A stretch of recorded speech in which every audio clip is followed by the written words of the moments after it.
Hi and welcome to Whiskey Shared. You're watching day 21 of my mystery whiskey advent calendar.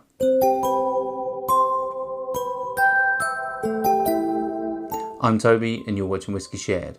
Welcome to day 21 of my mystery whiskey advent calendar. If you've seen this before and you know it works, then you can just skip straight forward to the tasting. Otherwise, the way this works is I have over 150 samples in my sample collection and my wife has picked 24 at random. She'll put one a day into a blue Glencairn glass and I'll nose it, I'll taste it, I'll tell you if I like it, and I'll have a stab at what I think it is. Should we find out what I'm drinking? On to the whiskey. If you'd like to play along with me and find out what's in my glass when I do, then just keep watching. Otherwise, take a look in the description now for a sneak peek. Let's start with the nose. Oh, this is nice. Very sweet, reminds me of like toffee popcorn. I think there's a hint of smoke in there as well. There's definitely a sort of funk in there, like a herbal note. Maybe a little earthy as well. Yeah, really interesting, this one. It's funny because obviously you only get mouthfeel when you taste it, but just from the nose it feels like it's going to be quite thick. Yeah, it definitely comes across. I'm getting like an oiliness already on the nose that makes me think that will happen on the palate. Yeah, there's a slight vegetal note in there as well. But yeah, let's move on to the palate.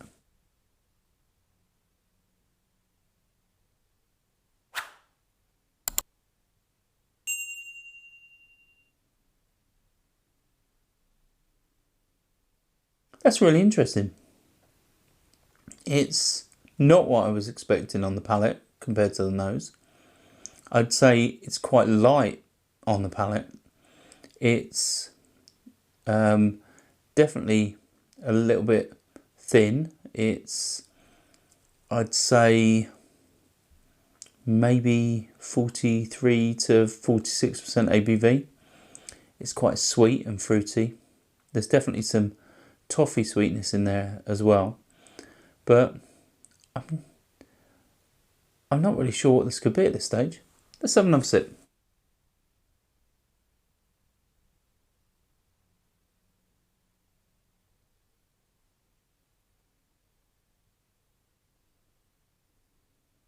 Okay, so I'm starting to get the mouthfeel that I was expecting based on the nose. It definitely is coating the mouth really well. It was coming across a little thin to start with, but it's starting to interact with my palate and give me that sort of oiliness that I was expecting. There's definitely lots of toffee sweetness, but although toffee sweetness on the palate for me normally corresponds with something like an Irish whiskey, like an Irish blend, I don't think this is that at all. It's completely different. There's a fruitiness in there as well. I'm getting like strawberries.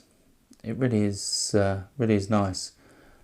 I'd say there's a hint of raspberry jam in there as well. But there's also a little bit of dryness on the finish as well. So I'm wondering if there is some sort of wine maturation in this whiskey. Let's have one final sip.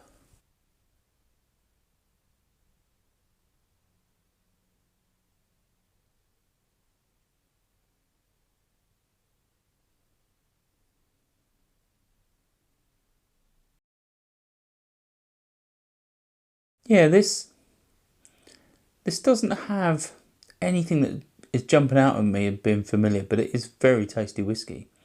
I think that combination of the toffee sweetness with the fruitiness and that ABV I think is spot on for this.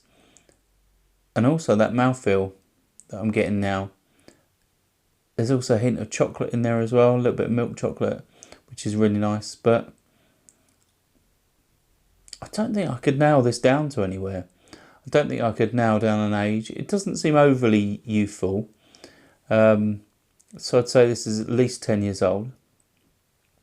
But it could easily be non-age statement, so we'll never know how old this is. But it's a really nice whiskey. It definitely comes across Scotch in style. But obviously it could be from anywhere, because there's plenty of whiskey producers around the world that make similar sort of style whiskey. But yeah, I think I'm going to struggle to nail this down, but I think we'll go with Scotch whiskey, possibly Highland, because that's probably the biggest, most widest whiskey region, I suppose. But yeah, it's not giving me the sort of Speyside vibe. So yeah, and maybe 46% ABV. Should we find out what's in my glass?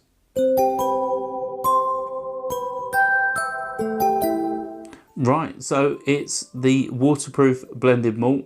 It's 45.8% ABV, and it was sent to me by a New Dram drinker. Yeah, I've had this for a while.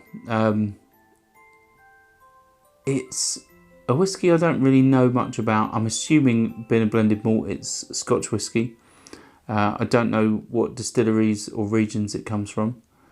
But yeah, I'm really surprised it's a blended malt.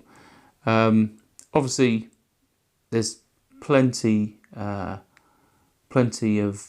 companies out there doing really good things with blending malt whiskies together, and I think this is a really good example of a whiskey that is very deceptive.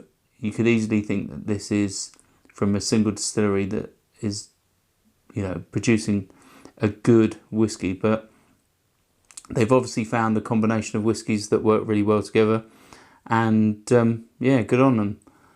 I don't think it's overly expensive from memory, so definitely might be interested in checking this one out once I've fully finished the dram. But yeah, I can't say any more. I definitely need to research what's in this, or where it's from, or any sort of information about potentially what goes into this. But yeah, I really am impressed, and thanks again to New Dram Drinker for sending me this many moons ago, because I should have tried it sooner. Hopefully you found this interesting, and why not come back tomorrow for day 22. Sláinte. I hope you enjoyed this video. If you did, why not give it a like or a comment, and please consider subscribing for more videos like this.